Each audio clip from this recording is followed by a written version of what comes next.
Thank you, Minxin. We're ready to open up the floor to questions, but before we do, let me offer sort of an opening question to both our panelists. I think both of our panelists have laid a very good scene setter, offering a perspective of what and how the critical issues are perceived on both sides of the ocean between the U.S. and China. Let me just throw this out as a warm-up question. Assume I am a freshman member of Congress, newly elected, and I'm not going to identify in which particular district or state. I'm sure that their attitudes may vary across the board, but let's just say I'm a generic member of Congress who has just been elected, and I would come to you as a China expert.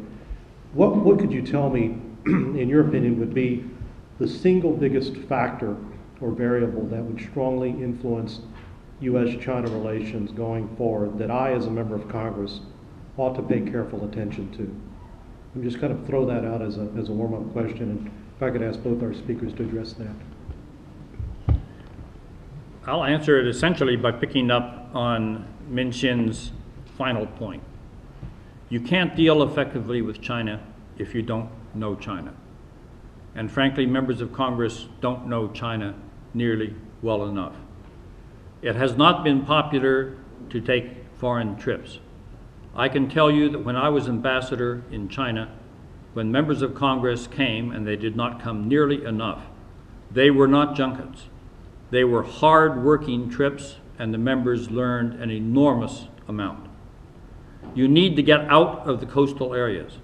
When you visit China nowadays, you go to Beijing and Shanghai or Guangdong, and you see the areas of China that have benefited disproportionately from the rapid economic growth of the last 16 years in particular. But there are vast reaches of China which are the current concern of the Chinese government and which are the particular point of focus of the National People's Congress meeting right now. Because 900 million Chinese are not benefiting to the same degree as the coastal areas of China that are convincing us that China is becoming a rapidly strengthening power that we should be concerned about. China's concerns are, how do you become a modern country when you have these enormous differentials? You cannot formulate proper approaches in Congress if you don't have some understanding of what is driving China's leaders and what the conditions in that country are. The Chinese are outplaying us in this respect. They flood us with far more visitors than we have been sending to China. In 25 years, the Chinese have gone from knowing nothing about the United States to essentially understanding how our system works better than we understand how their system works. And we have been holding steady. We have good experts. They are a handful, and we have not improved our broad understanding of what's going on in China. We need to correct that. It's not good for us, and it's not good for China to be rapidly improving its understanding of us while we are complacently thinking that we can address other issues, criticize China, and not understand what's going on in the country. So my recommendation to the young member of Congress coming in is get over to China, get over to Asia as much as you can. Our focus is on the Middle East right now. The important developments that will determine the future prosperity and security of our country are happening in Asia, not in the Middle East. I would say that the trade issue certainly will be the most important going forward in the next 2 years. But I will also tell him that there is no magic bullet. The trade imbalance between China and the US is caused by many, many factors, not just the exchange rate alone. So if you want to search for the magic bullet in Congress, you're not going to find it. Let's open it up for questions. Yes, again, please stand up, identify yourself and your affiliation. Sure. My name is Louis Lauder. I work for Congressman Rick Larson from Washington State. Ambassador, I appreciate your comment about members traveling to China and how important that is. Sorry, I'm going to stand back here. Appreciate you making that comment. Congressman Larson and Congressman Mark Kirk about a year and a half ago started a caucus in the House called the U.S.-China Working Group with the goal of developing a forum where members can learn about the relationship between the two countries, about behind closed doors and away from the floor of the House, where a foundation could be built of knowledge and provide opportunities for members to meet with members of the administration, members of the embassy, members of the academic community and the business community, and eventually get members to China as well. So we now have 52 members. We just had an event last week with the National Committee on U.S.-China Relations for freshman members of Congress, in which Dr. Kissinger and Secretary Albright spoke and gave a lecture on the relationships. We're trying really hard to do that, and there is an effort, but of course there's a lot of work to do. My question is on the upcoming strategic economic dialogue for both of you. And can you paint a picture of the environment you're going to see here in Washington, D.C. around that time, with both from the administration side, the Senate side, and the House side, and how do you see that being viewed internationally and also domestically?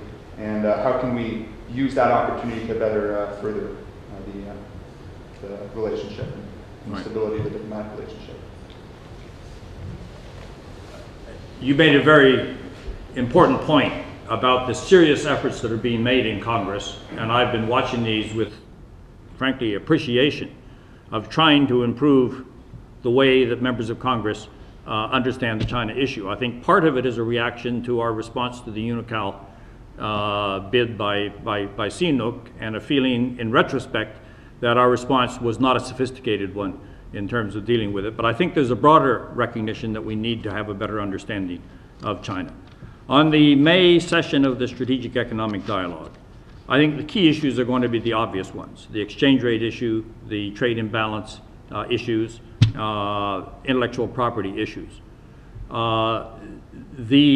Those are clearly going to be the focus for Secretary of Treasury Paulson and the administration in going into those sessions. As I said in my opening comments, I think it's important for Congress to reinforce the efforts by the administration to get movement in those areas where movement is beneficial. And I particularly feel that's important in terms of the intellectual property rights issue. Why do I focus on that issue? The answer is our economy is linked to China's now in a way that nobody fully understands.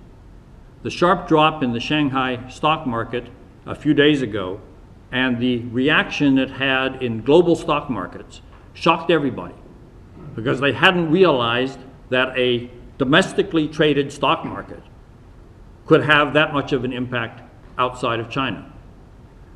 I have not been able to find any economists who can tell us what the impact would be on U.S. interest rates if China significantly decreased its trade surplus with the United States so that it stopped buying U.S. treasuries and interest rates began to go up in this country at a time when our housing market and our mortgage sector is weak.